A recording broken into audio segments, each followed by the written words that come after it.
I came home early that afternoon, my head pounding from a retreat I couldn't finish, and I wasn't supposed to be there. The house was quiet, too quiet. When I pushed open my bedroom door, my suitcase slipped from my hand and hit the floor. There was a woman in my bed.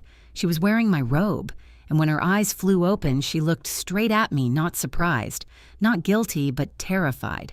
"Barbara, you weren't supposed to come back today," she whispered. In that moment, something inside me didn't just break, it shifted.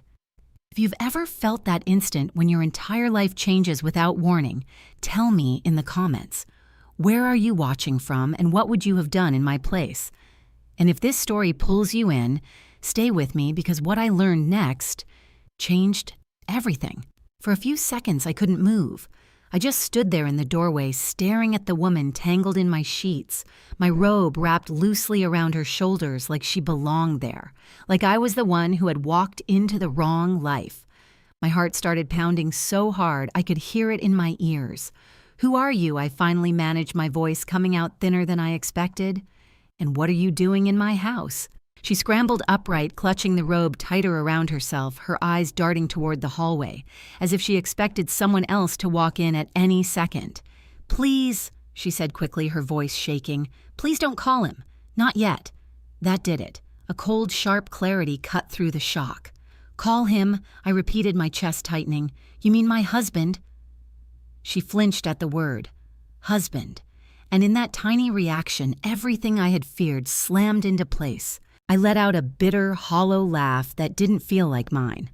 "Oh, I see," I said, stepping further into the room. "You're his." Her face twisted, not in guilt, but in something closer to fear. "No," she said quickly. "No, that's not. This isn't what you think." I had heard that line before. Not in my own life, thank God, but in whispered conversations between women my age, church friends, neighbors. Stories that always started with confusion and ended with quiet devastation. This is exactly what I think I snapped. I leave for 2 days and my husband brings another woman into my bed. My voice cracked on the last word, bed. 40 years of marriage reduced to that one humiliating image. She shook her head, her breathing uneven. "He told me you were..." She stopped. I stepped closer. "He told you I was what?" Her eyes filled with tears, so suddenly it startled me. "He told me you were gone," she whispered. The room tilted. "Gone?" I echoed, my voice barely audible.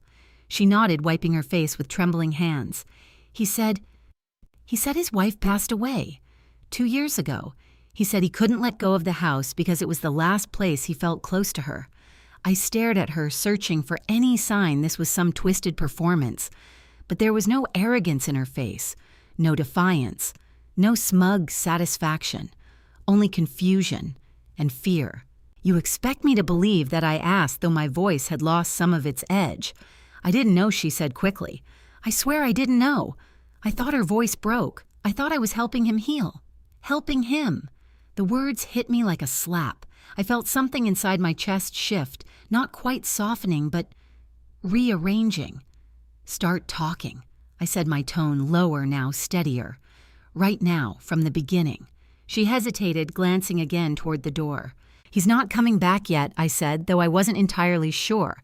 "And if he does, I'll deal with him." That seemed to be enough. She took a shaky breath. "My name is Emily. Emily Carter." I crossed my arms, forcing myself to stay upright, to stay composed. "Go on, Emily." "I met Richard about 11 months ago," she said, "at a support center. For women.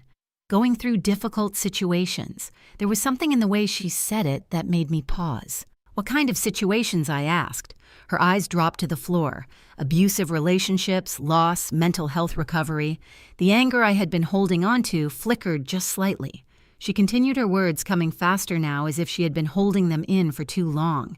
"He came in as a volunteer at first. Financial guidance," he said. "Helping women get back on their feet. He was kind, patient, he listened." I swallowed hard. That sounded like Richard, or at least the version of him I thought I knew. "He told me about his wife," she went on, "about you, about how much he loved you, how losing you nearly destroyed him." I let out a soft, disbelieving breath. "Loved me." The irony was almost unbearable. "He said the house still felt like you," she added, her voice trembling. that he couldn't bring himself to change anything, that sometimes he just sat in your bedroom and talked to you like you were still there. My stomach turned. That room, my room. He said it made him feel less alone, she whispered. Silence filled the space between us, thick and suffocating, and you believed all that I asked, finally. She looked up at me, her eyes red but steady. Yes, she said simply, because I knew what it felt like to lose everything. And he seemed like someone who understood. I closed my eyes for a brief second. For a moment, I saw my husband not as the man who betrayed me, but as the man others saw generous, composed, dependable. And then I opened my eyes again, and the reality in front of me came crashing back. How did you end up here? I asked. Emily hesitated. At first, he just helped me find a small apartment, she said. Paid a few months of rent, checked in on me, brought groceries sometimes. I felt a cold knot tighten in my stomach, and then I pressed. Then he said being alone in that apartment wasn't good for me, she said. He said I needed a place that felt safe, familiar. She gestured weakly around the room. He brought me here a few times, she continued. Only during the day. He said the house needed life in it again, that it was part of his healing. My fingers curled into my palms. And the robe, I asked quietly. Her face flushed with shame. He said it belonged to you, that wearing it made him feel close to you again, like you were still part of things. For a second, I couldn't breathe. I looked down at the robe, my robe, the one I had bought years ago on a trip to Charleston. Soft cotton faded at the sleeves from years of use. He had given it to her, not just replaced me, rewritten me. And today I asked, my voice barely holding together, "Why are you here today?" She hesitated again, then said softly, "He told me you wouldn't be back until tomorrow evening." Of course he did.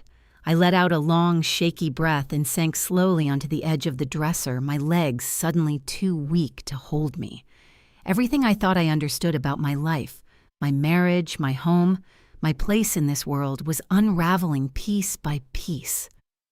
But something else was rising in its place. Something colder, more precise.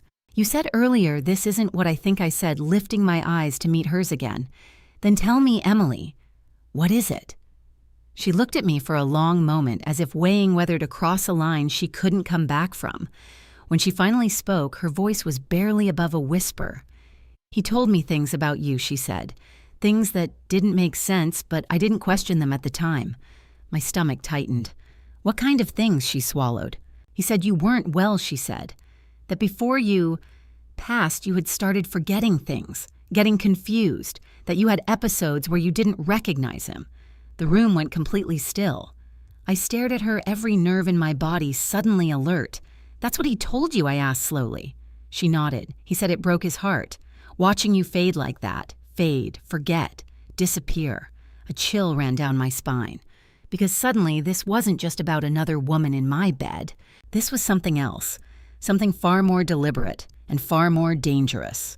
I didn't realize I was gripping the edge of the dresser until my fingers started to ache. She told you I was losing my mind, I said slowly, each word tasting bitter in my mouth. Emily nodded, her eyes full of something I hadn't expected to see when I first walked into that room. Not guilt, regret. I didn't question it, she said softly. At the time, it made sense. He spoke about you with so much sadness, like he had already grieved you before you were gone. I let out a quiet, humorless laugh. How poetic of him. But inside, something was beginning to click into place. Not fully, not clearly, but enough to make my skin prickle. Keep going, I said. Tell me everything. Don't leave anything out. She nodded, pulling her knees slightly closer to her chest, as if bracing herself. At first, it really was just kindness, she said. I had just gotten out of a bad situation. My mother passed 6 months before that, and I didn't have anyone else. I was barely holding things together. Her voice trembled, but she kept going. When I met Richard, he didn't push.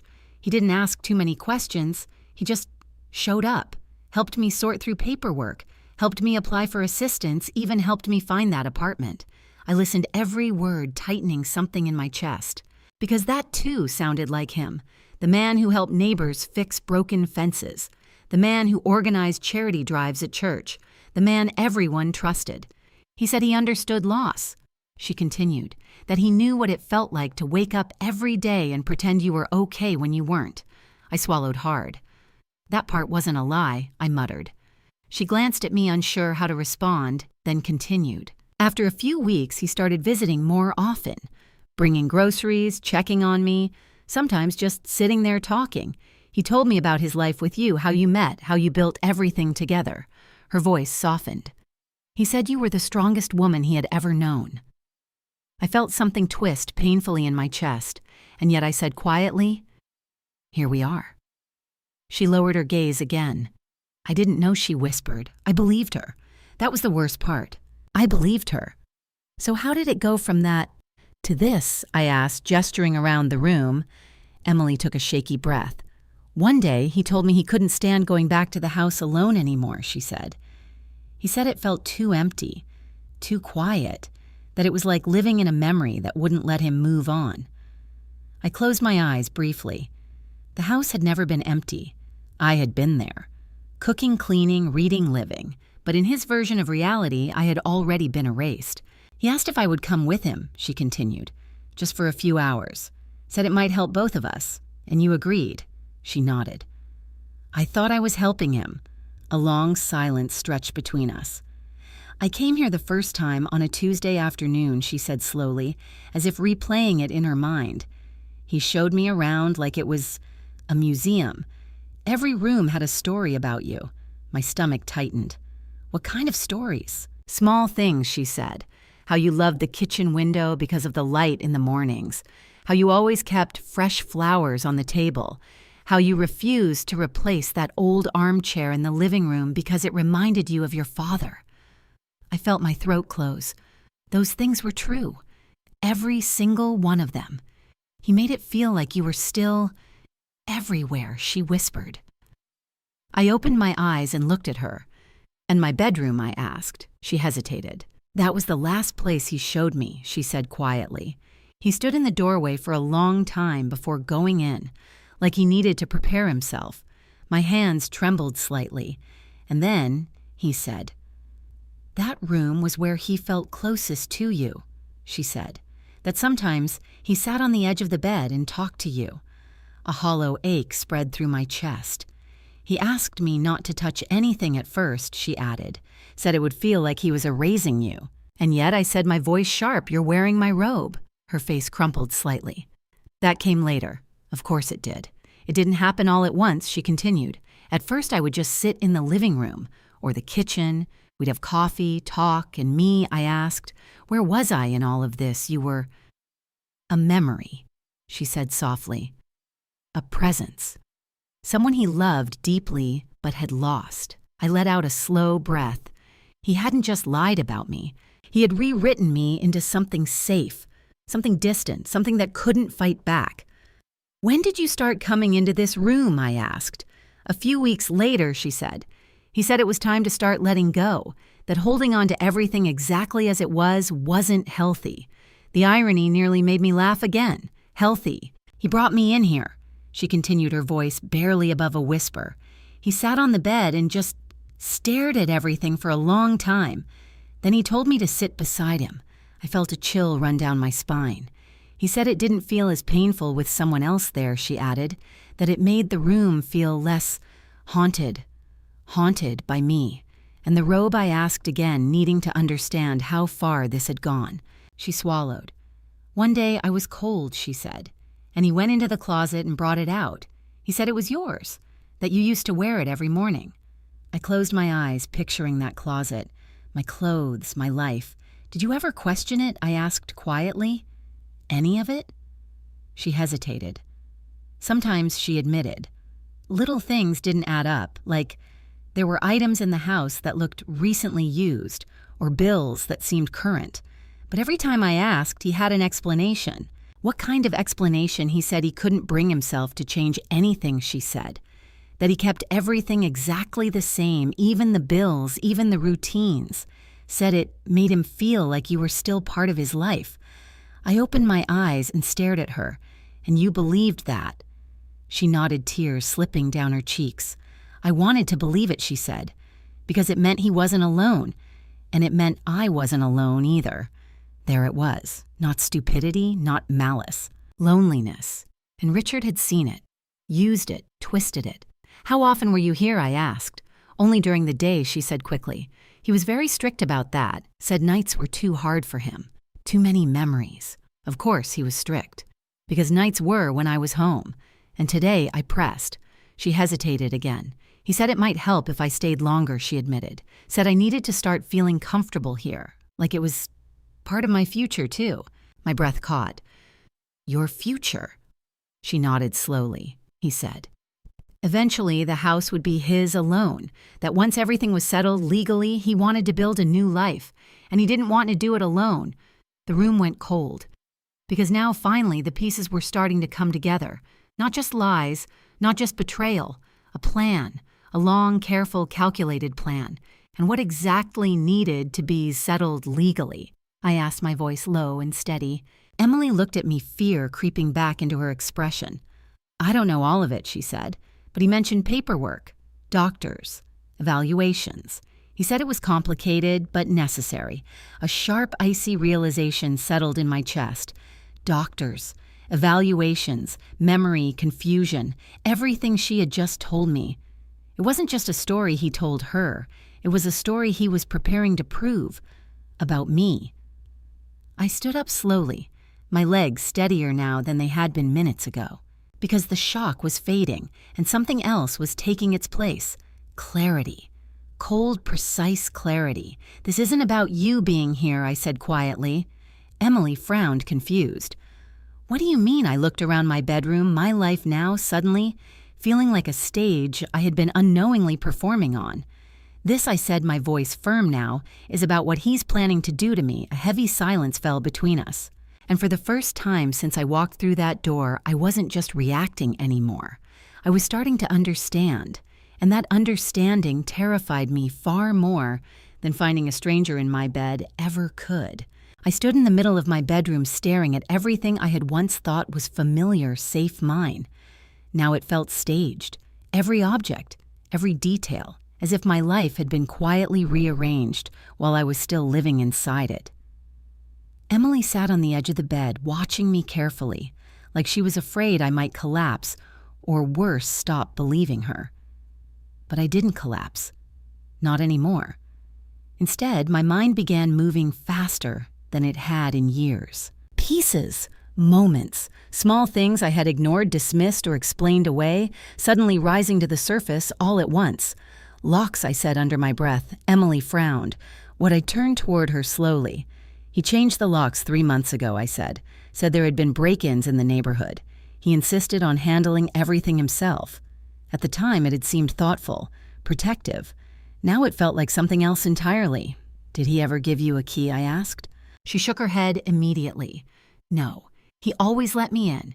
He said it was private, that he wasn't ready for anyone else to have full access yet. Of course, he didn't give her a key. Because control only works when you're the one holding it." I let out a slow breath, my chest tightening. "What else?" I whispered to myself. And then it came. The mail. "He started collecting the mail himself," I said louder now. "Every day.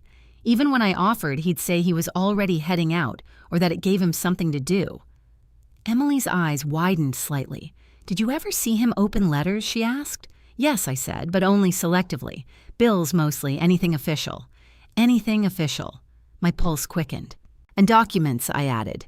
"He brought me papers to sign a few times. Said they were updates, routine things. Insurance adjustments, account management." I looked at my hands, remembering the way I had signed without hesitation, without reading carefully, because I trusted him. God, I trusted him. What kind of papers? Emily asked carefully. I don't know. I admitted the words tasting like failure. I didn't think I needed to know. He always handled our finances. He always had. The weight of that realization pressed down on me harder than anything else so far. This hadn't started recently. This had been building. For years. "Barbara," Emily said softly. "He mentioned something about documents, too. Not details, just that things were in progress." I nodded slowly, my mind racing. Of course they were. Everything she had told me, the lies about my memory, the idea that I was unstable, the quiet narrative he had built, it all pointed in one direction. He wasn't just telling stories, he was preparing proof, or at least something that looked like proof. I walked over to the dresser and ran my fingers along the surface, grounding myself. "What else did he say?" I asked. "About me?" Emily hesitated. "Tell me," I insisted. She swallowed. He said, "Toward the end, you were having episodes," she said, "that you would forget where you were, that sometimes you didn't recognize him." I felt a chill crawl up my spine. "He said you would get upset," she continued carefully, "accuse him of things that weren't true, that it was hard to manage, but he loved you too much to give up." The room felt smaller, like the walls were closing in, because I could see it now, clearly. He hadn't just been telling her that story. He had been planting it, building it, layer by layer, so that when the time came, it wouldn't sound like a lie. It would sound like concern, like love, like a husband trying to do the right thing. "And the doctors?" I asked quietly. Emily nodded. "He mentioned them a few times, said he had tried to get you help, but that you resisted, that you didn't want to admit something was wrong." I let out a slow breath. That explained something else. 2 months ago, Richard had suggested I get a routine cognitive check. I had laughed it off, told him I was fine. He had smiled, said it was just a precaution. At the time, it had felt unnecessary. Now it felt like the beginning of a paper trail. A way to say, "Later, I tried." She refused. The words echoed in my mind, cold and calculated. Barbara Emily's voice pulled me back. I realized I had gone very still. "I'm fine," I said automatically, but that wasn't entirely true. I wasn't fine. I was aware, more aware than I had ever been in my life. "And the house," I said suddenly. "What did he tell you about the house?" Emily looked uncertain again. "He said it was yours," she said, "that it had been in your family for a long time." "That's true," I said. "My mother left it to me before I married him." Saying it out loud made something click even harder into place. Inheritance, separate property, not his, never his. And then he said, Emily hesitated. "Say it," I urged. He said that legally things would be changing, she admitted. That once everything was settled, the house would be his responsibility, his alone. Responsibility, such a careful word. I almost admired the precision of it. He didn't say how I asked. She shook her head. No, just that it would take time, that it was complicated but necessary. Necessary for him, not for me. I turned away, walking slowly toward the window. Outside, everything looked the same. The same quiet street, the same trees, the same afternoon light. But nothing felt the same. Because now I understood something I hadn't allowed myself to see before. This wasn't a sudden betrayal. This was a strategy, a long, patient, carefully constructed strategy. And I had been living inside it the entire time. Barbara. Emily said softly I didn't know. I swear I didn't know any of this. I turned back to her. I know I said, and I meant it. Because if anything, she looked just as shaken as I felt. Maybe more. You were part of it. I continued, my voice steady, but not cruel. But you weren't the one who built it. Tears filled her eyes again. "I feel sick," she whispered. "I thought I was helping him heal. I thought I mattered." The honesty in her voice hit me harder than I expected, because I knew that feeling, wanting to matter, trusting the wrong person to make you feel that way. "He chose you for a reason," I said quietly. She looked up at me, confused. "What do you mean, he saw something in you?" I explained. "Something he could use, your vulnerability, your need for stability, for connection." I paused, then added softly, "That doesn't make you weak. It makes him dangerous." She let out a shaky breath. "What do we do?" she asked. The question hung in the air between us. What do we do? For the first time since this nightmare began, I realized I had a choice. I could break down. I could confront him blindly, or I could think, plan, act carefully. I straightened slightly, feeling something shift inside me again. Not shock, not fear, something sharper. "I need to see what he's been working on," I said. Emily frowned. "You mean His office, I said. Her eyes widened. Barbara, what if he comes back? I met her gaze. Then we'll be ready for him. The words surprised even me with how calm they sounded, because underneath the calm there was something else building, something cold, something determined. I took one last look around my bedroom, the place that had just hours ago felt like the center of my world. Now it felt like evidence. Show me everything you've seen, I said. Emily hesitated for only a second before nodding. As she stood, I felt it fully settle in my chest. The truth wasn't just brutal. It was calculated, and if I didn't move carefully now, I wouldn't just lose my husband, I would lose everything. I had walked into Richard's office 1,000 times before. It had always smelled faintly of leather and paper, like a place where things were handled, organized, controlled. He liked it that way. Everything in its place, everything under his authority, but this time as I stood at the doorway, it felt different, like I was crossing into something I had never been meant to see. Are you sure? Emily asked quietly behind me. No, I said honestly, but that's never stopped him. I stepped inside.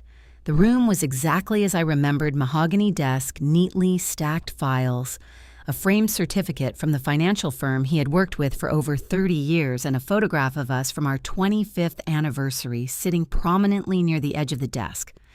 I stared at that photo for a moment. We looked happy, or at least, I did. Where did he usually keep things, I asked. Emily hovered near the door, her hands twisting nervously. He didn't let me come in here much, she admitted. Only once or twice. He said it was private. Of course he did. I walked slowly toward the desk, my fingers grazing the polished surface. Richard had always been meticulous. If there was something hidden, it wouldn't be obvious.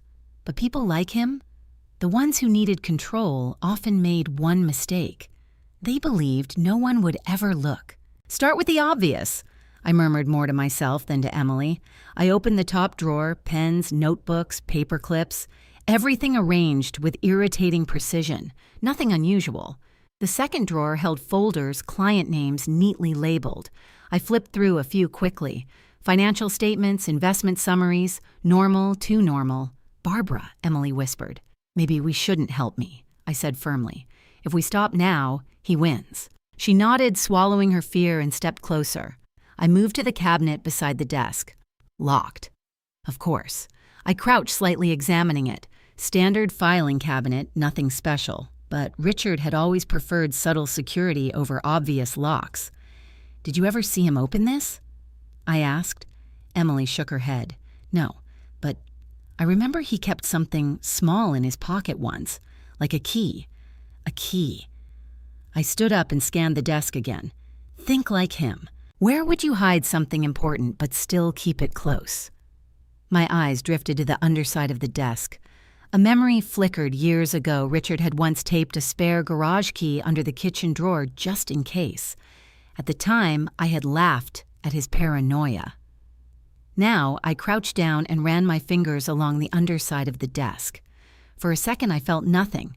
Then, a small piece of tape brushed against my fingertips. My breath caught. Carefully, I peeled it back. A tiny metal key dropped into my palm. Behind me, Emily gasped softly. Oh my God. I stared at the key for a moment, my heart pounding, not from fear this time, but from something sharper. Confirmation. I think we just found it, I said quietly. My hand trembled slightly as I stood and inserted the key into the cabinet lock. For a brief second, I hesitated. Because once I opened this, there would be no going back. But then I thought about the robe, about the lies, about the version of me he had already begun erasing. And I turned the key. Click. The sound echoed louder than it should have. I pulled the drawer open slowly. Inside were several thick folders, not labeled with client names, not organized like the others. These were different, messier, more personal. Barbara? Emily whispered, her voice tight with anxiety. I reached in and pulled out the first folder. My name was on it, not typed, handwritten, Linda number Barbara, but the handwriting was slightly uneven, as if someone had tried to make it look unsteady. My stomach dropped. I opened the folder. Inside were pages of notes.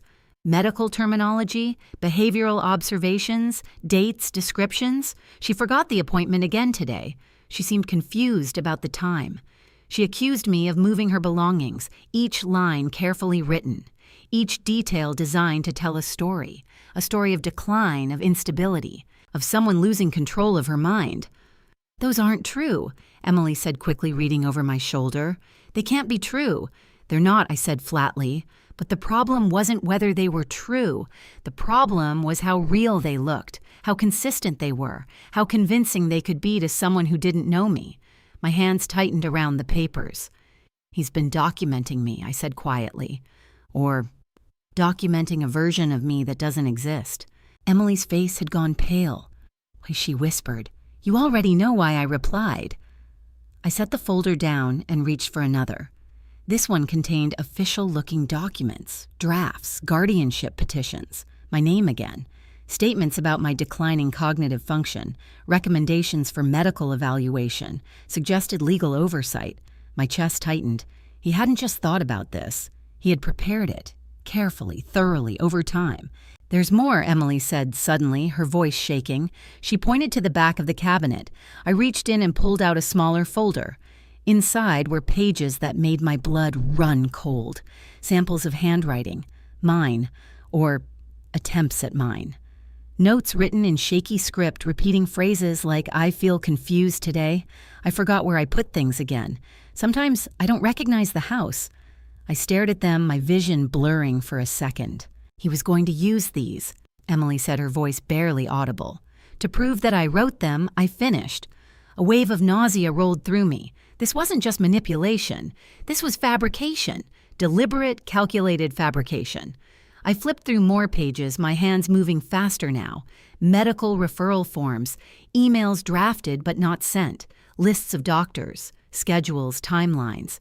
Everything aligned, everything leading toward one outcome: control, legal control. Total control. He was going to take everything, Emily whispered. I didn't answer. Because the truth was worse than that. He wasn't just going to take everything. He was going to make it look like I had given it up, or worse, that I needed him to take it. My breathing slowed as something inside me shifted again. The fear was still there, the anger too, but underneath it, something stronger was forming. Resolve. "He's not finished," I said quietly. Emily looked at me. "What do you mean?" I turned another page, scanning the dates. "These documents aren't filed yet," I said. "They're drafts, preparations." Her eyes widened. "So, there's still time," I met her gaze. "Yes," I said. A long silence followed. Then she asked the question that had been hanging over both of us since the beginning. "What are you going to do?" I looked down at the evidence spread across the desk, at the life I had lived, at the version of me he had tried to replace it with, and for the first time since I walked into that bedroom, I wasn't reacting anymore.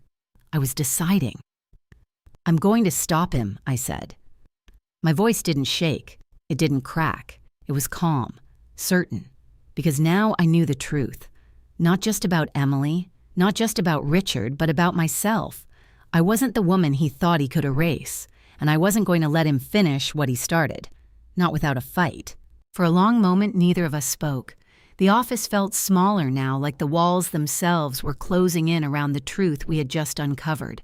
Papers lay scattered across Richard's desk, evidence of a life I had been living without realizing I was being watched, documented, rewritten.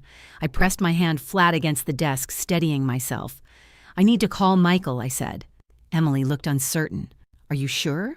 "I don't have a choice," I replied. "If Richard was planning this, there's a chance Michael knows something, even if he doesn't realize what it is." That was the hope I clung to.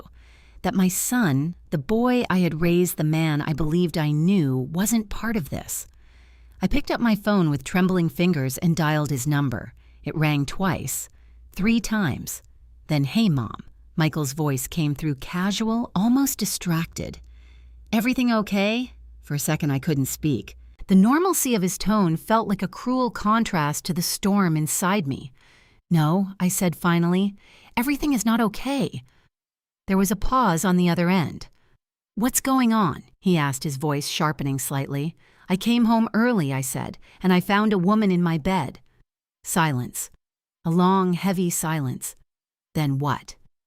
He said, his voice low, almost disbelieving. There's a woman here, Michael, I repeated. Her name is Emily, and she's been coming into this house while I'm gone, with your father. Another pause.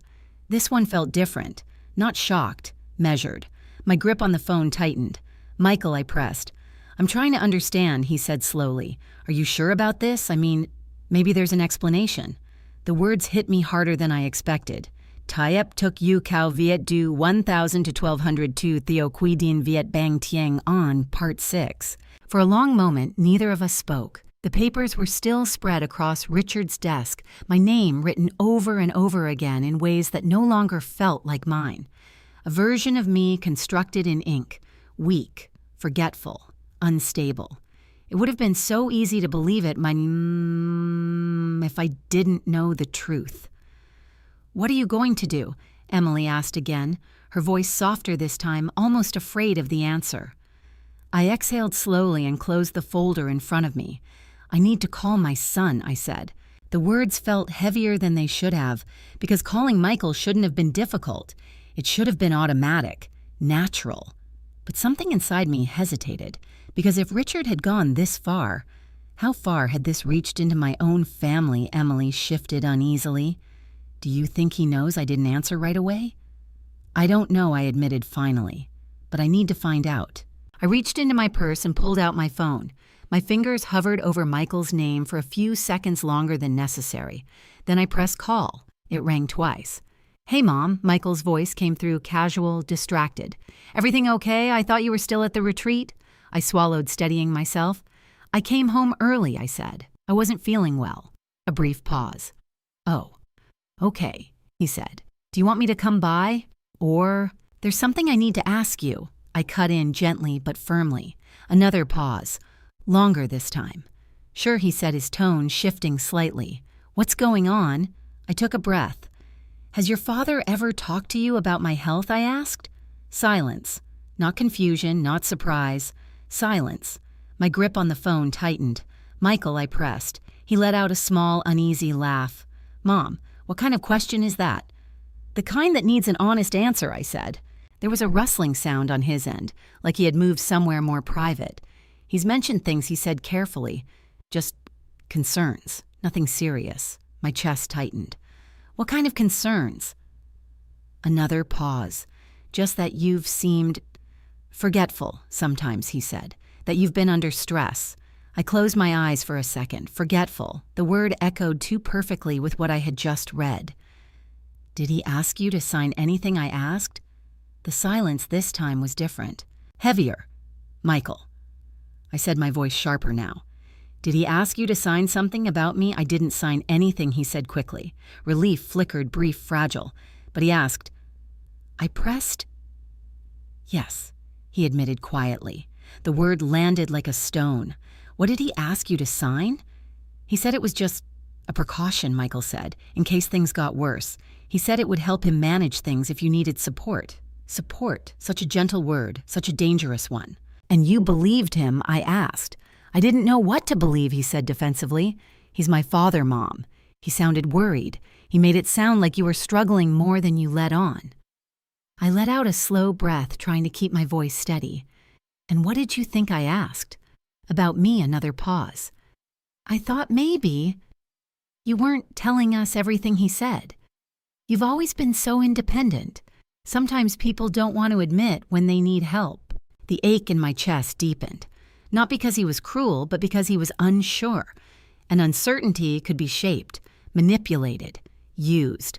Michael, I said quietly, there's a woman in my house right now.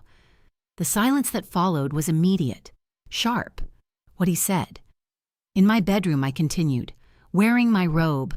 What are you talking about? His voice rose, confusion breaking through. Who is she? Her name is Emily, I said, and she's been brought here by your father. A long, stunned pause. That doesn't make any sense, he said.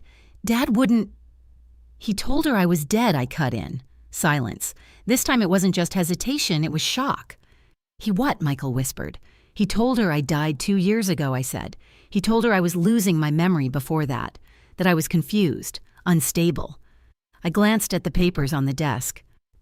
"He's been building a case, Michael," I continued, "a legal case, to have me declared incompetent." "No," he said immediately. "There's no way." "There is a way," I said firmly, "because I just found the documents." The air on the other end seemed to disappear. "You found—" "What documents?" he asked, his voice unsteady now. "Guardianship drafts," I said. "Medical notes, observations, forged handwriting samples. All of it." "Jesus," he breathed. "And that's not all," I added. I hesitated for a moment, because what I was about to say could change everything between us. But there was no going back now. "Emily told me she's seen Laura here," I said. Another silence. But this one was different. Heavier, tighter. "Michael," I said slowly, "does your wife know about this?" He stopped, and that was enough. "You knew?" I said, my voice barely above a whisper. "No," he said quickly, "not like this. I didn't know about any of this, I swear." "But Laura did." He didn't answer. "Michael," I pressed, "did Laura know about Emily?" A long exhale came through the phone. "She mentioned something he admitted a while ago. Said Dad was helping someone, that it was complicated." I didn't ask too many questions. My heart sank. "Why not?" I asked. "Because everything has been complicated lately," he snapped, frustration breaking through. "You and Dad have been distant. Laura and I have our own issues. I didn't want to get pulled into something that wasn't clear." "Not clear." I almost laughed. "It's very clear now," I said quietly. He didn't respond. "I need you to come here," I continued. "Today, right now." Another pause. "Mom," he said, hesitation creeping back in. "I don't know if you hesitate right now," I said, my voice steady but firm, "you are choosing him." The words hung between us, heavy, final. "I'm not asking you to take my side blindly," I added. "I'm asking you to see the truth with your own eyes." Silence. Then, "Okay," he said quietly, "I'll come." Relief washed through me, but it wasn't complete. "Not yet." "Come alone," I added. There was a brief hesitation. "All right," he said. "I'll be here," I said. I ended the call before he could say anything else. For a moment I just stood there staring at my phone. Then I slowly lowered it. Emily watched me carefully. "Is he coming?" "Yes," I said. "And does he believe you?" I let out a quiet breath. "I don't know," I admitted. "But he will." She nodded, though her expression was still tense. "What about your husband?" she asked. "What happens when he comes back?" I looked at the desk again, at the evidence, at the version of me he had tried to create. "We'll be ready," I said. But even as I said it, a deeper realization settled in. This wasn't just about proving him wrong. This was about unraveling everything he had built, carefully, completely. Because if I made one wrong move, he would twist it, use it, turn it into exactly the kind of proof he needed. I straightened my shoulders, feeling that cold clarity settle in again. "No more reacting," I murmured. Emily tilted her head slightly. What? I looked at her. "We do this carefully," I said. "Every step, every word. We don't give him anything he can use." She nodded slowly, and for the first time since I met her, she didn't look like a stranger in my house. She looked like someone standing beside me, not against me. And somehow that made everything feel even more real. Because whatever happened next, this wasn't going to stay hidden. I didn't realize how quiet the house had become until I stepped out of Richard's office.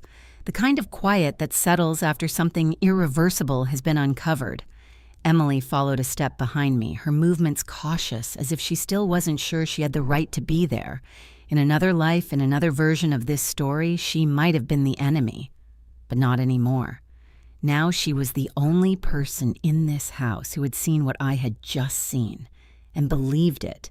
"We don't have much time," I said, glancing at the clock in the hallway. "If Richard comes back before we're ready, he'll try to take control of this situation." Emily nodded nervously. "What do we do?" I hesitated for a brief moment. Then I reached for my phone again.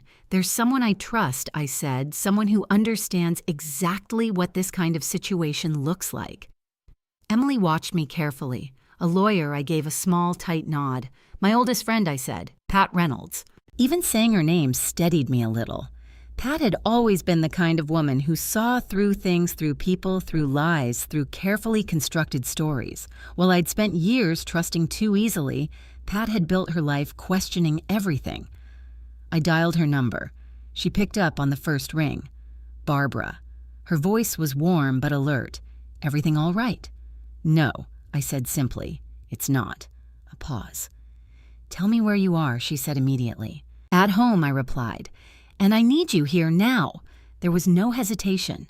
I'm on my way, she said, and the line went dead. I lowered the phone, slowly exhaling a breath I hadn't realized I'd been holding. Emily shifted beside me. She didn't even ask what was wrong. She doesn't need to, I said, not yet. We moved into the living room, the space suddenly feeling unfamiliar, like a place I was seeing for the first time. Or maybe for the first time clearly. Emily sat on the edge of the couch, her hands clasped tightly together. I keep thinking about everything he said, she admitted quietly. All the things I believed. I sank into the armchair across from her. You believed what you were given, I said. That's not the same as choosing to lie. She looked up at me, her eyes uncertain. But I was here, in your home, wearing your things. Yes, I said, you were. The words hung there for a moment. Then I added more gently, but you didn't know whose life you were stepping into. Tears filled her eyes again, but this time she didn't look away. I feel like I've been living inside someone else's story, she said. I let out a quiet breath. So have I replied. We sat in silence for a while after that. Not uncomfortable, just heavy. The kind of silence that comes when the truth has been spoken, but not yet fully processed. About 30 minutes later, I heard a car pull into the driveway. Emily stiffened instantly. Is that him? She whispered. No, I said, standing slowly. That's Pat. I walked to the front door and opened it before she could knock. Pat Reynolds stood there exactly as I remembered, her sharp eyes, composed posture, and a presence that filled the space without needing to demand attention. Barbara, she said, stepping inside quickly.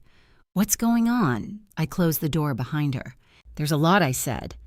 And you're going to want to sit down. She studied my face for a second, then nodded. That bad? She asked. Worse, I said. We moved into the living room where Emily stood awkwardly as Pat entered. Pat's gaze shifted immediately, assessing, calculating. And who is this? She asked. This is Emily, I said, and she's the reason everything just came to light. Emily gave a small, nervous nod. Hi. Pat didn't return the greeting right away. Instead, she looked between the two of us, reading the situation with unsettling accuracy. Start talking, she said. So I did. I told her everything, coming home early, finding Emily in my bed, Richard telling her I was dead, the lies, the manipulation, the office, the files, the documents. As I spoke, Pat didn't interrupt. She didn't react the way most people would, with shock or outrage. She listened, carefully, closely, like she was already building a case in her mind. When I finished, the room fell silent. Pat leaned back slightly, her expression unreadable. Do you have the documents? She asked. I nodded. In his office. Show me. We walked back down the hallway together, Emily trailing behind us. When we reached the office, Pat stepped inside and immediately began scanning the room. She didn't hesitate, didn't pause. She moved straight to the desk, picking up the folders I had left out. As she flipped through them, her expression darkened, not with surprise, but with confirmation. I've seen this before, she said quietly. A chill ran through me. Before? She nodded. Not exactly like this, but similar. It's a classic setup. Slow documentation of supposed decline, manufactured inconsistencies, building a narrative that can hold up under legal scrutiny. My stomach tightened. So it would work, I asked. She looked up at me sharply. It could, she said. If it goes unchallenged. Emily let out a small, frightened sound, but Pat added firmly, this is sloppy. I blinked. Sloppy. She held up one of the pages. These notes, she said, they're too consistent, too rehearsed. Real cognitive decline doesn't follow such a neat pattern. She flipped to another document, and these handwriting samples, forced, artificial. Any competent examiner would question them. A small wave of relief washed over me. So he hasn't perfected it, I said. No, she replied, but he's been working on it long enough to be dangerous. She set the papers down carefully. "Has anything been filed yet?" she asked. "I don't think so," I said. "Everything looks like drafts." Pat nodded slowly. "That means we still have time." Emily stepped closer, her voice trembling. "What happens if he files them?" Pat's expression hardened. "Then it becomes a legal battle," she said. "And those can get messy, expensive, public. The word hung in the air. Richard's reputation, his image, everything he had built. "Can we stop him before that?" I asked. Pat looked at me directly. "Yes," she said, "but we have to move carefully." I straightened slightly. "Tell me what to do." She studied me for a moment as if measuring something. First, she said we secure copies of everything, not just photos, full copies. We document the state of this office exactly as it is right now. I nodded. Second, she continued, you do not confront him alone, not under any circumstances. Emily shifted beside me. He's very convincing, Pat added, and if he realizes you know, he will adapt quickly. I thought of the way Richard could shift his tone, his expression, and his entire demeanor in seconds. Yes, I said quietly. I've seen that. Third, Pat said we control the narrative from this point forward. I frowned slightly. What does that mean? It means, she said, her voice firm, we decide when and how the truth comes out, not him. A slow understanding began to settle in. This wasn't just about reacting. It was about strategy. And Emily, I asked. Pat turned her gaze toward her. Emily looked like she might bolt at any second. Emily is a witness, Pat said. A very important one. Emily swallowed hard. I didn't mean to, I know, Pat interrupted gently but firmly. And that's exactly why your testimony matters. Emily looked between us, uncertain. You're not the problem here, I said softly. You're part of the solution. She didn't look convinced, but she nodded. Pat closed the final folder and set it down with deliberate care. When does Richard get home, she asked. Usually around 6, I said. She glanced at the clock. We have time, she said. But the way she said it made one thing clear. Not much.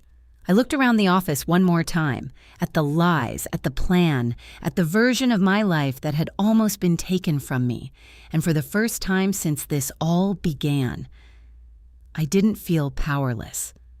I felt prepared. Because now I wasn't facing him alone. By the time the clock on the hallway wall crept past 5:30, the house felt like it was holding its breath. Pat had transformed Richard's office into something methodical and controlled. Every document had been photographed, scanned, and organized. She had made Emily write down a full statement, dates, times, conversations, everything she could remember. I had signed nothing, said nothing unnecessary, moved carefully exactly as Pat instructed. It was strange. This was my house, my life, and yet I felt like I was preparing for someone else's battle. No emotional reactions, Pat had said earlier, her voice firm. That's what he's counting on. I kept repeating that in my head. No emotional reactions. Still, when I heard the sound of a car pulling into the driveway, my heart slammed hard against my ribs. Emily froze where she sat at the dining table. That's him, she whispered. I nodded slowly. Pat stood up immediately, her posture straightening, her entire presence shifting into something sharp and professional. Remember, she said quietly to both of us. We let him speak first. I swallowed and moved toward the kitchen, positioning myself where I could see the front door but not immediately confront him. The front door opened. Richard stepped inside like he always did. Calm composed, his suit jacket draped neatly over his arm. For a moment, nothing seemed different. He set his keys down in the small bowl by the door. Barbara, he called out casually. I thought you weren't back until he stopped, because he saw her, Emily, sitting at my dining table. For the briefest second, so fast most people would have missed it. His face changed, color drained, eyes sharpened, a flicker of something raw and calculating passed through him.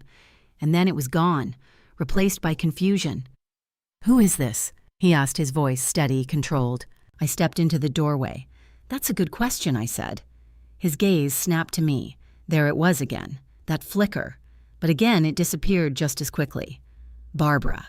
He said, a faint smile forming. You're home early. I am, I replied. A beat of silence passed between us. Then his attention shifted back to Emily.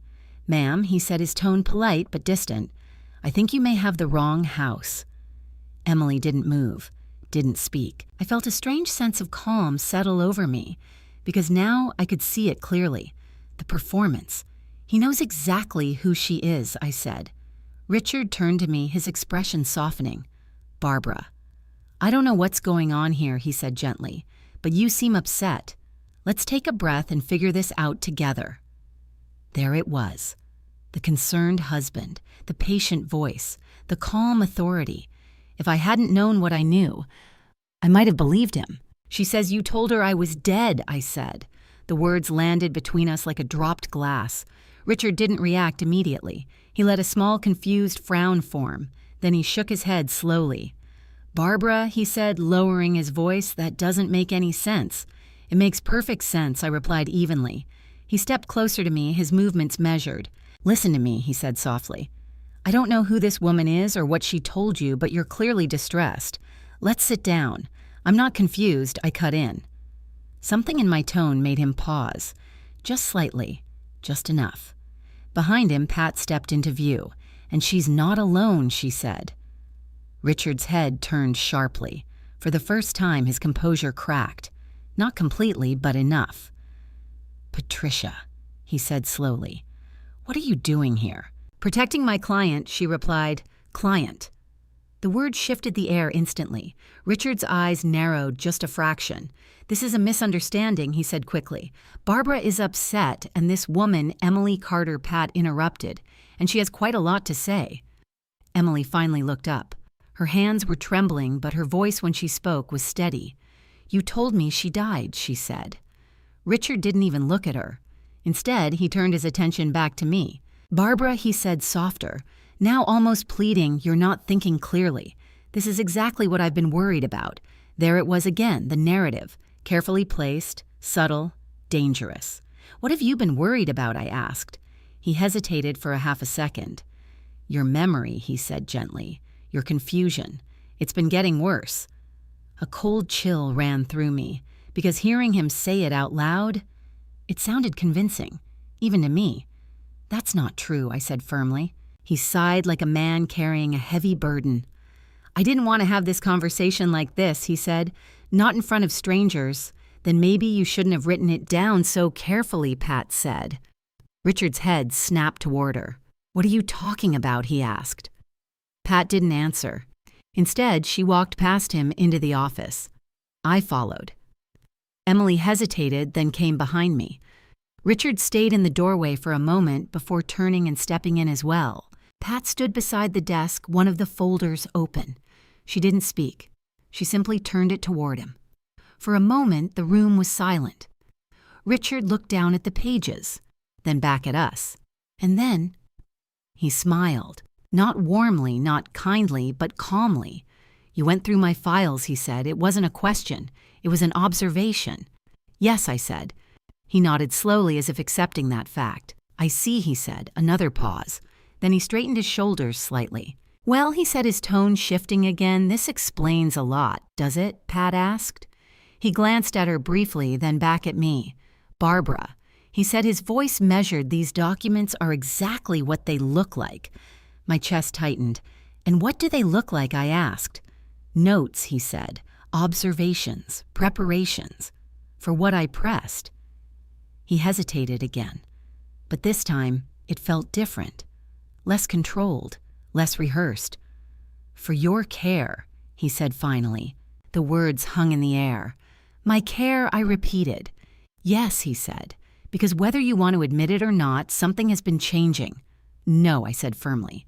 Nothing has been changing except your story. His eyes hardened slightly. You're proving my point, he said quietly. I felt something inside me flare. Not panic, not fear. Anger, controlled, focused. You told her I was dead, I said again, stepping closer to him. I didn't, he replied calmly. Emily stepped forward suddenly. You did, she said, her voice shaking but strong. You told me she died. You told me she was confused before that she didn't recognize you.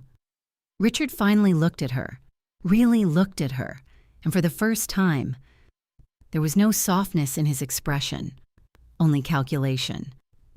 Emily. He said slowly, you've been through a lot. I understand that, But this is not helping anyone. I'm not confused, she said.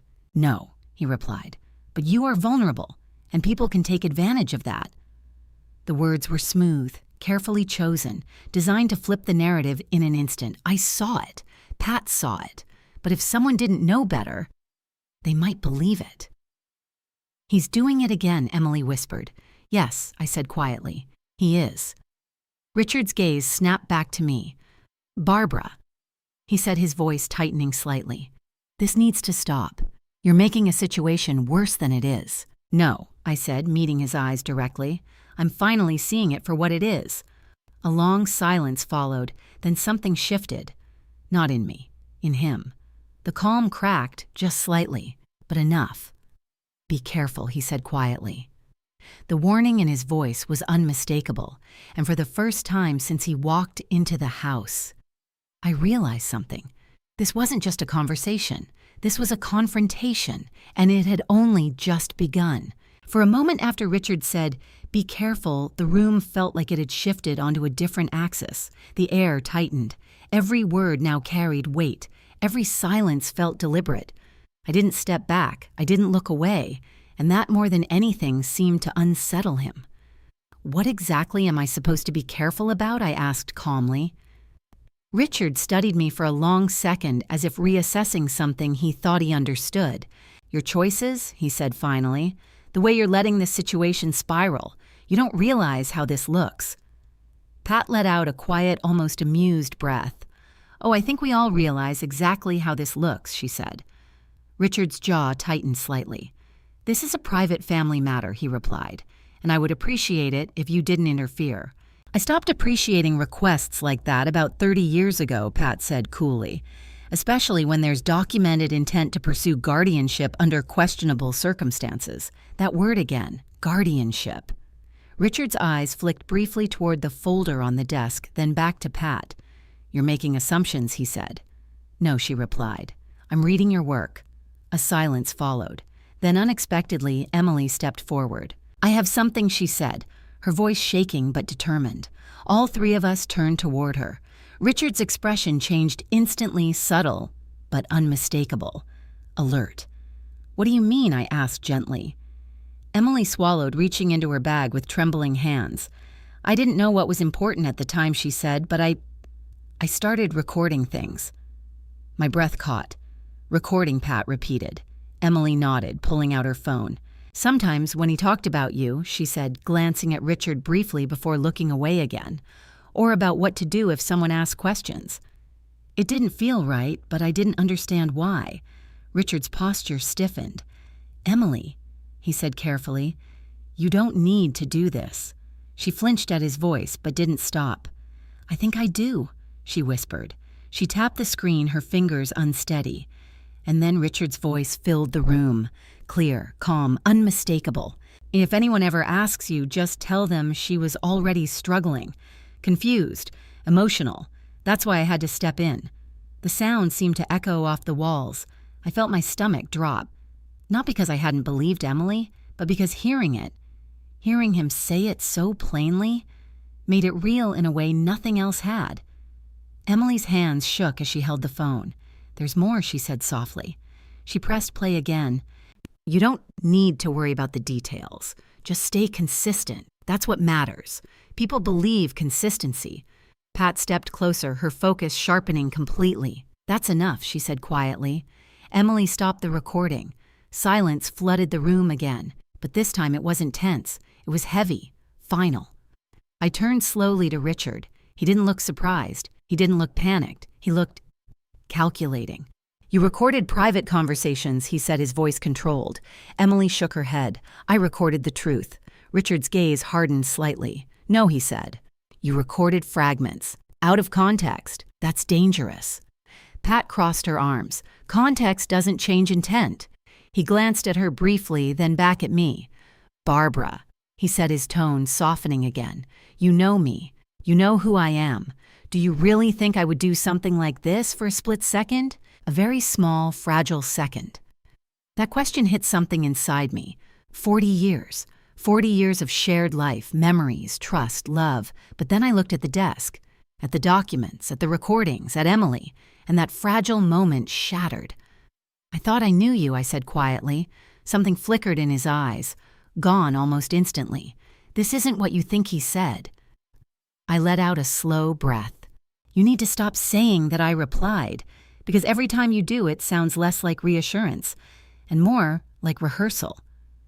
Pat gave a small approving nod. Richard's composure tightened. "You're letting her manipulate you," he said, gesturing toward Emily. "No," I said. "I'm finally seeing who's been doing the manipulating." A long pause stretched between us. Then Richard's expression shifted again. This time the softness disappeared entirely. "What exactly do you want, Barbara?" he asked. The question was direct, cold, stripped of performance. I felt something settle in my chest. Clarity.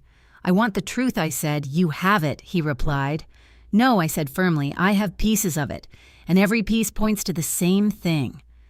I stepped closer to the desk, placing my hand flat against it. "You built a story," I continued, "about me, about my mind, about my life." He didn't respond. "You told people I was declining," I said. "You created documents to support it. You brought someone into my home to reinforce it." Emily's breath caught. "And you were going to use all of it," I finished, "to take control." Silent, and Richard stared at me. And for the first time since this began, he didn't deny it immediately. That alone was enough. Pat stepped forward slightly. "If you filed anything now would be a good time to say so," she said. He glanced at her, then back at me. "I haven't filed anything," he said. "Yet," Pat added. He didn't argue. My heart pounded in my chest. "How far were you planning to take it?" I asked. Another pause. Longer this time. "Then, as far as necessary," he said. The words hit harder than anything else he had said. Not defensive, not apologetic. Certain. Emily let out a small, broken sound. I felt something inside me go completely still. "As far as necessary," I repeated. "Yes," he said, "for what I asked." His gaze didn't waver. "To protect what I built," he replied. The answer stunned me. "What you built," I said. "Yes," he said. "This life, this house, this stability." I stared at him. "This house was mine before I met you," I said. "And I maintained it," he countered. "I invested in it. I made sure it didn't fall apart." "You mean you positioned yourself to take it?" Pat said sharply. He ignored her. "You don't understand how fragile everything is," he said to me. "One wrong move, one bad decision, and it all disappears." I felt my chest tighten. "So your solution was to erase me?" I asked. "I wasn't erasing you," he said. "I was managing a situation before it got worse. By creating it, I shot back." His jaw clenched. "You were already changing," he insisted. "You just refused to see it." "No," I said quietly. "You needed me to be changing." That landed hard, because this time he didn't have an immediate response. The silence stretched, heavy, uncomfortable, and in that silence something shifted again. Not in me, in the room, in the balance of control, for the first time. He wasn't the one directing it. I straightened slightly, feeling that shift settle into something solid. "You don't get to decide who I am," I said. His eyes narrowed. "And you don't get to rewrite my life." Emily stepped closer beside me. Pat remained steady at my other side, and suddenly I wasn't standing alone anymore. Richard saw it too, I could tell, because his expression changed. Not into fear, not yet, but into something close to it, because for the first time since this all began, his version of the story wasn't the only one in the room, and that meant he was no longer in control. For a few seconds after Richard said, "As far as necessary," no one moved. The words lingered in the air like something toxic, impossible to ignore, impossible to take back. I didn't shout, I didn't cry, but something inside me settled into place with a quiet, irreversible certainty. This wasn't confusion. This wasn't a misunderstanding. This was intention. And it had been there long before I walked through that bedroom door. A car pulled into the driveway. All four of us turned instinctively toward the sound. "That's Michael," I said. Richard's expression shifted just slightly, but I caught it. A flicker of something sharp. Concern, no. Calculation.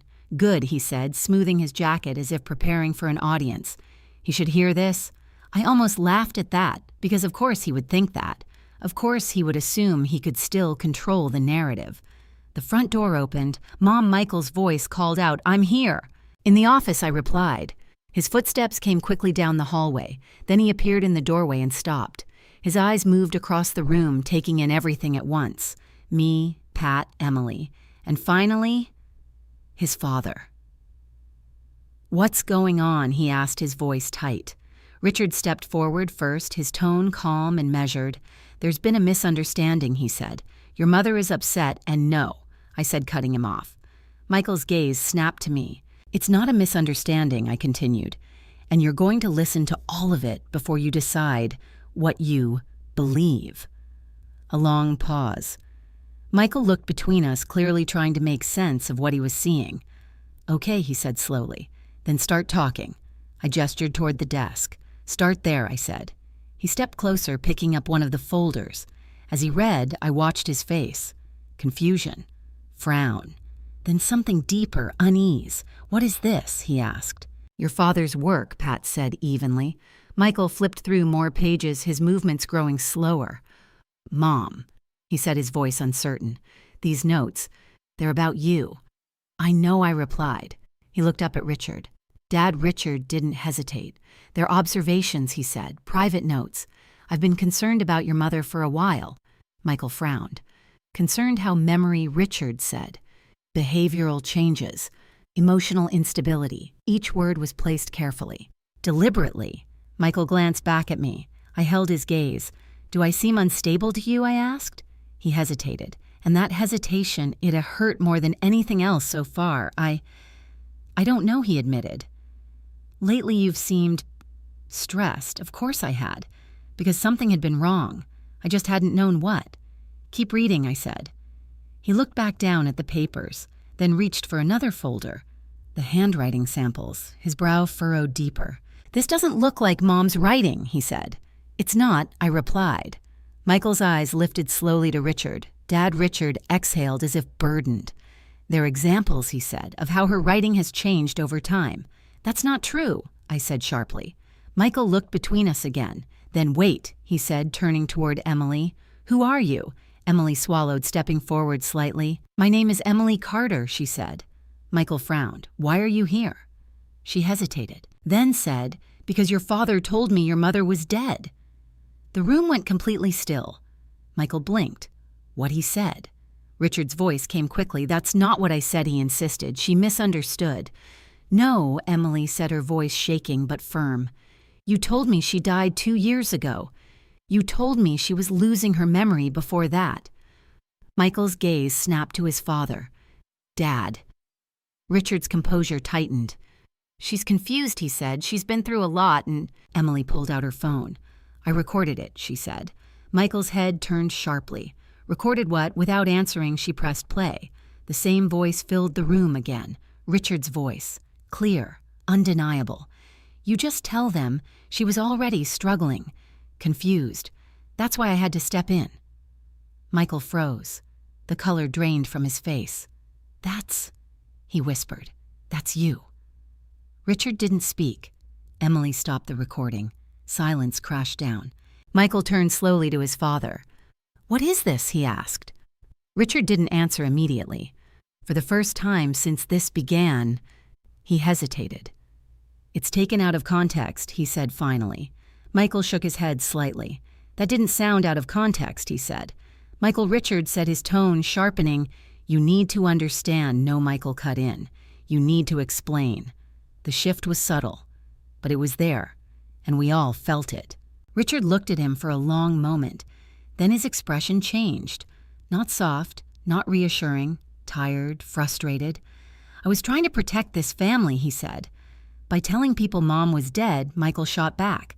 "By managing a situation that was getting out of control," Richard replied. "What situation?" Michael demanded. Richard gestured toward the papers.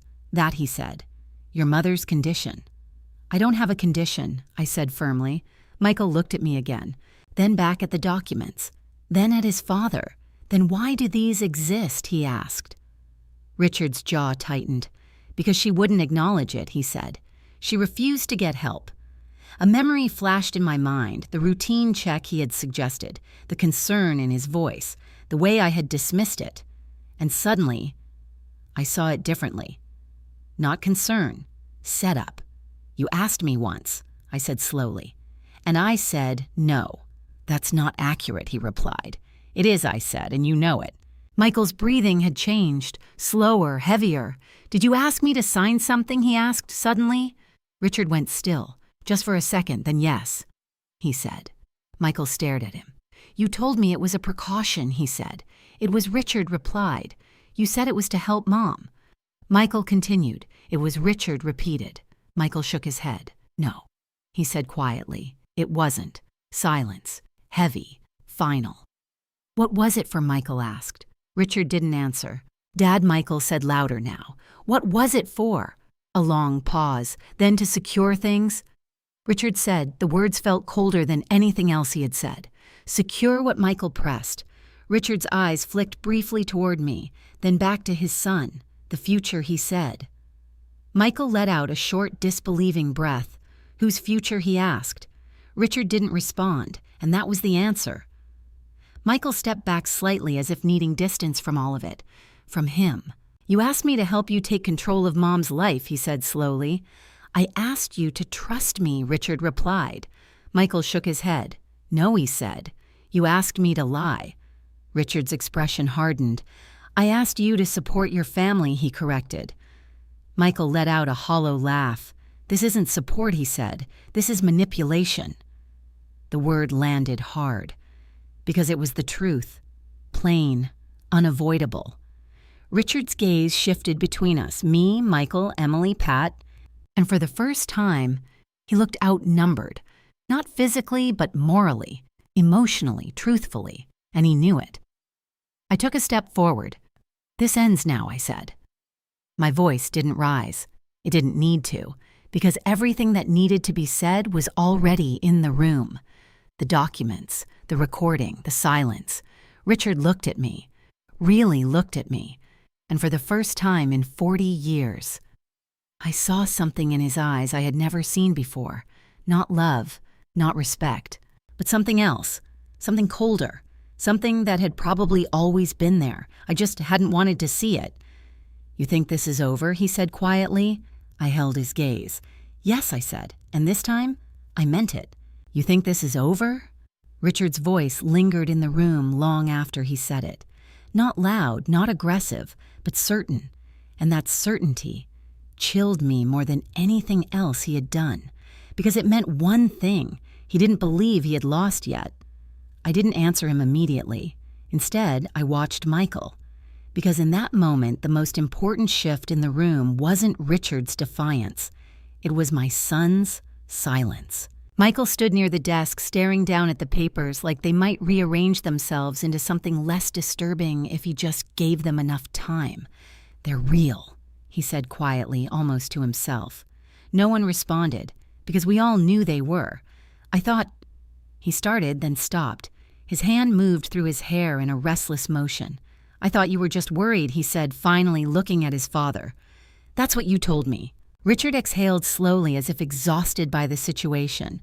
I was worried, he said. I still am. Michael shook his head. No, he said, this isn't worry. This is planning. The word hung in the air, heavy, accurate, and impossible to take back. Richard's eyes narrowed slightly. You're oversimplifying something you don't fully understand, he said. Then explain it, Michael shot back. A pause, a long one. Then Richard straightened slightly, his posture shifting into something more deliberate, more open, as if he had decided something. Fine, he said. And for the first time since this confrontation began, he didn't try to soften it, didn't try to hide behind concern. He spoke plainly. I made mistakes, he said, years ago, financial ones. The room went still. Michael frowned. What kind of mistakes? Richard's jaw tightened. Investments that didn't pay off, he said. Risks I shouldn't have taken. How much? Michael asked. Another pause, then enough, Richard replied.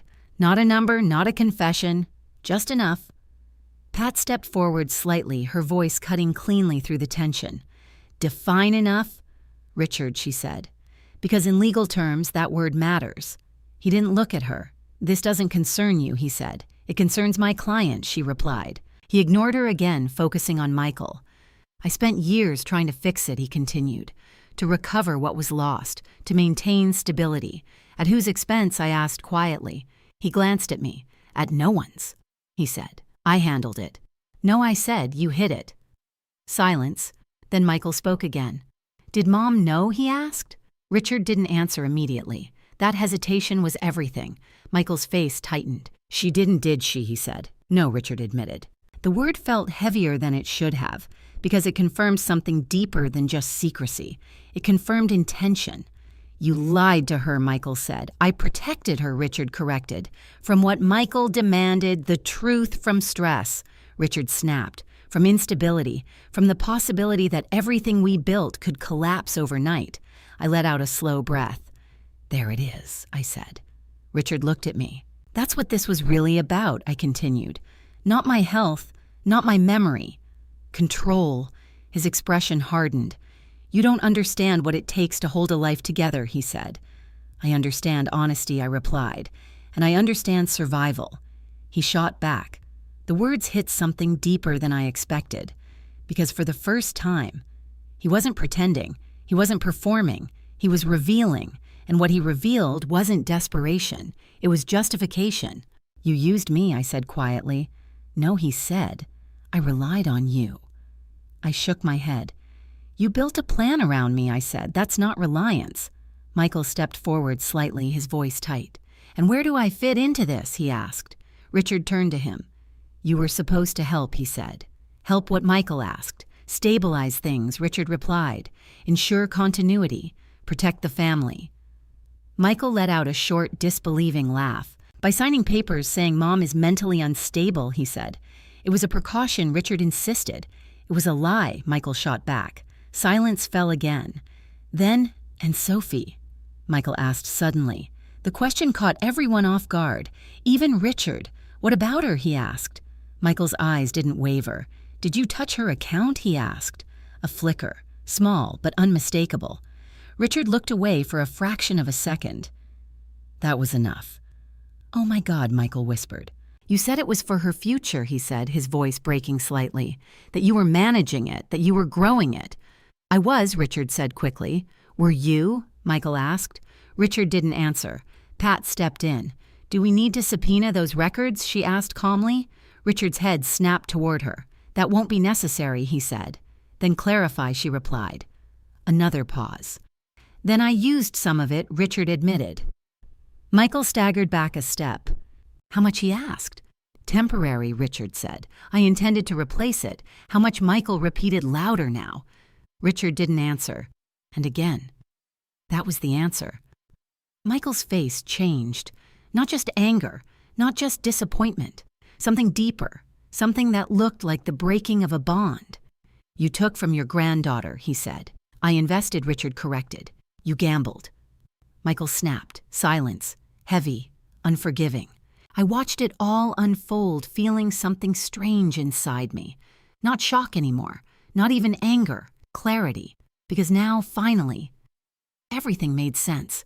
The secrecy, the control, the narrative, the plan. It was never about me. Not really. I was just the solution, the path, the asset he could access. "I wasn't your partner," I said quietly. Richard looked at me. "I was your backup plan." He didn't deny it. Not this time. Michael turned toward me slowly. "I didn't know," he said, his voice low. I met his gaze. "I believe you," I said. And I did, because his reaction, it wasn't rehearsed, it wasn't calculated, it was real, and that mattered more than anything else in that moment. Emily shifted beside me, her voice barely audible. "I'm so sorry," she whispered. I looked at her. "You didn't do this," I said. Richard let out a frustrated breath. "This has gone too far," he said, "all of it." "No," Pat replied calmly. "This has finally gone far enough." He looked at her sharply. "You think this ends here?" he asked. She held his gaze. "It ends wherever the law says it ends," she said. Another silence. Then Richard turned back to me. "What do you want, Barbara?" he asked again. The question felt different this time, less controlling, more resigned. I took a slow breath. then answered. "I want my life back," I said. The words were simple, but they carried everything. The truth, the pain, the betrayal, and the decision. Because this time, I wasn't asking. I was claiming. And for the first time since this began, Richard didn't try to take that from me. The room didn't explode after I said I want my life back. It went quiet.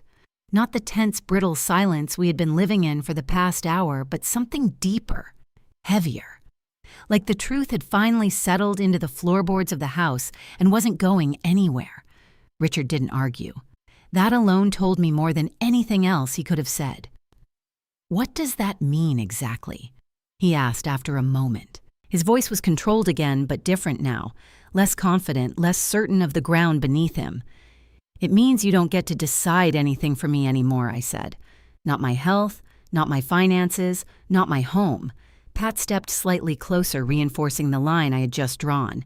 "And it means," she added, "that any attempt to move forward with guardianship or financial control will be contested immediately with evidence."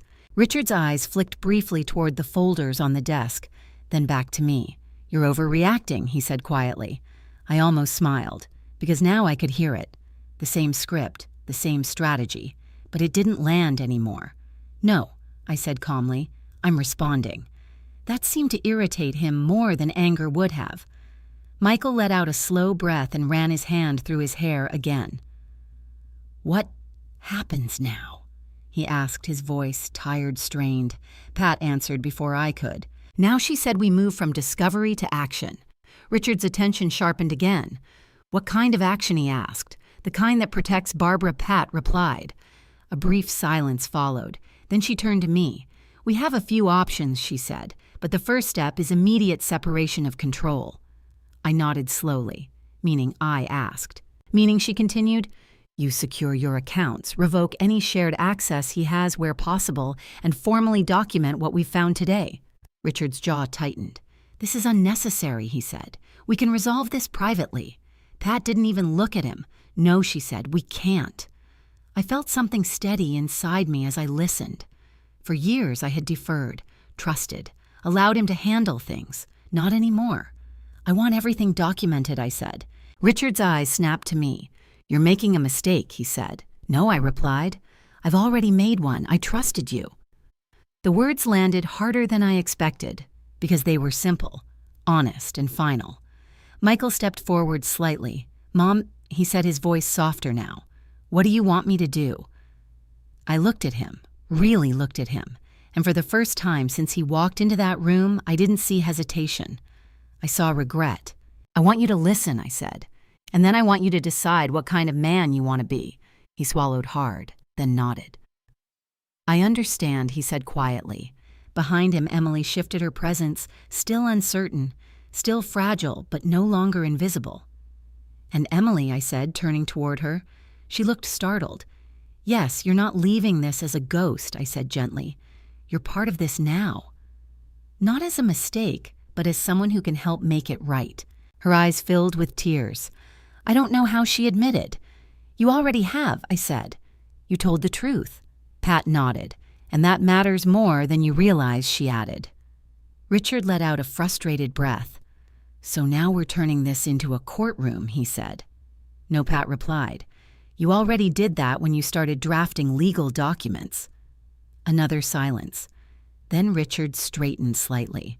"If this is how you want to handle it," he said, "then we should do it properly." I frowned. "What does that mean?" "It means," he said, "we bring everything into the open. No more half-truths, no more assumptions."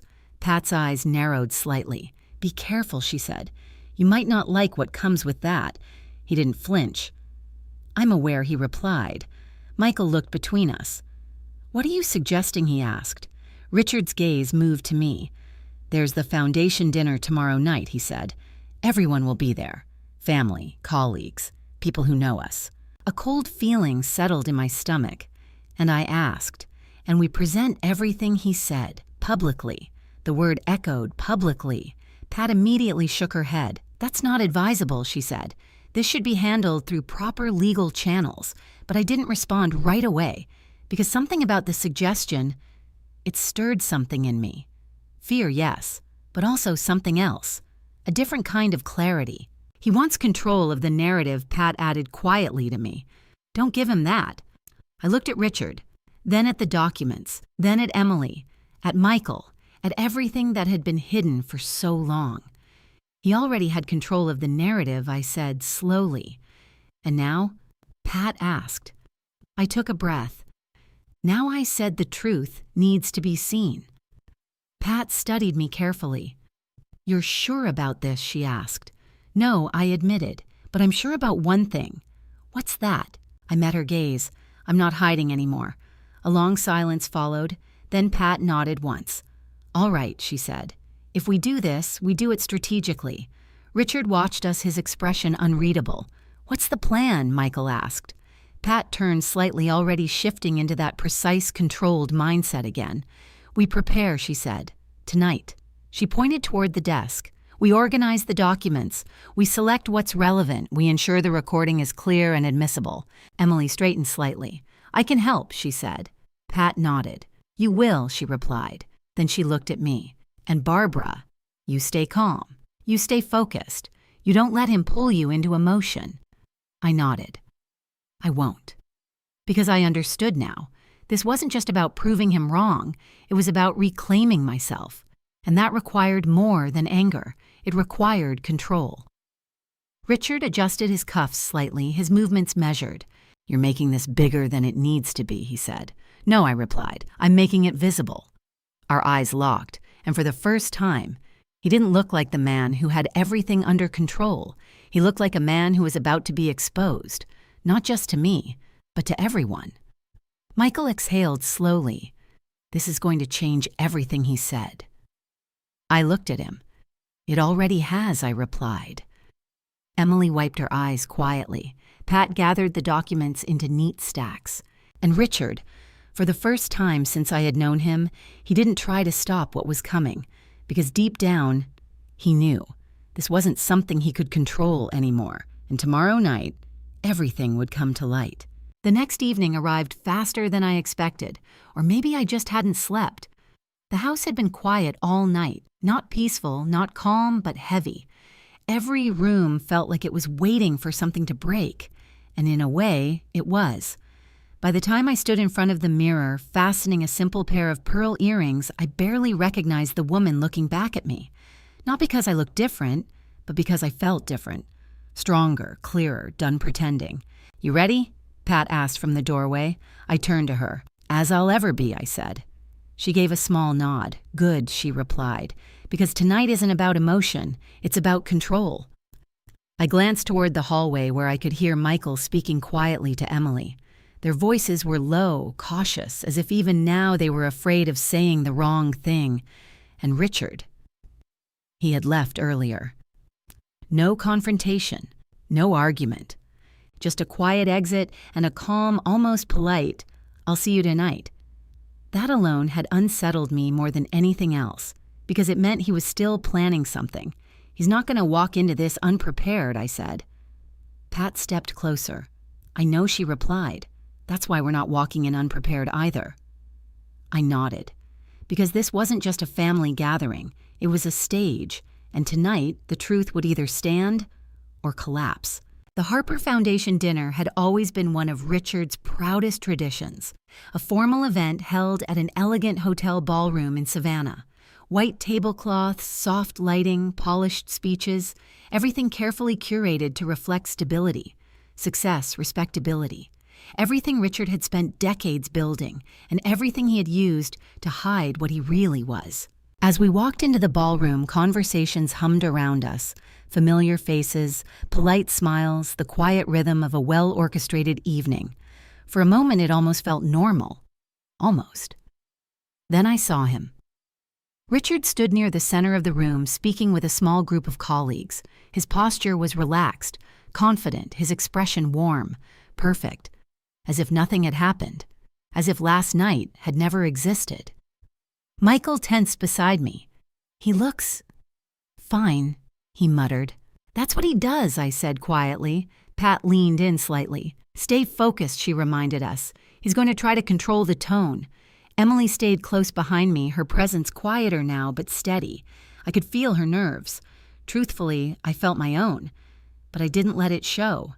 Because tonight, this wasn't about fear. It was about truth. Richard noticed us. Of course he did. His eyes locked onto mine from across the room, and for a brief second, everything else seemed to fade. Then he smiled and walked toward us. "Barbara," he said, his tone warm, almost affectionate. "You made it. I said I would," I replied. His gaze flicked briefly to Pat. "To all of you," he added. There was something in the way he said it. Acknowledgement, not surprise. He had expected this. Of course he had. Michael stepped forward slightly. "We need to talk," he said. Richard raised an eyebrow. Now he asked. "In the middle of the event, yes," Michael said. Richard sighed softly as if inconvenienced. "All right," he said. "Let's not make a scene." Too late for that, I thought. We moved toward a quieter section of the room near the edge of the stage, where the evening's speeches would soon begin. But even there, people were watching. Not openly, not yet, but the shift in energy was already there. Subtle, unavoidable. Pat stepped forward. "We won't take long," she said. Richard folded his hands loosely in front of him. "I hope not," he replied. Emily took a small step closer to me. I could feel her trembling. "It's okay," I whispered. She nodded but didn't speak. Michael exhaled slowly. Then Dad. He said, "We need to talk about everything." Richard's expression remained calm. "We've already talked," he said.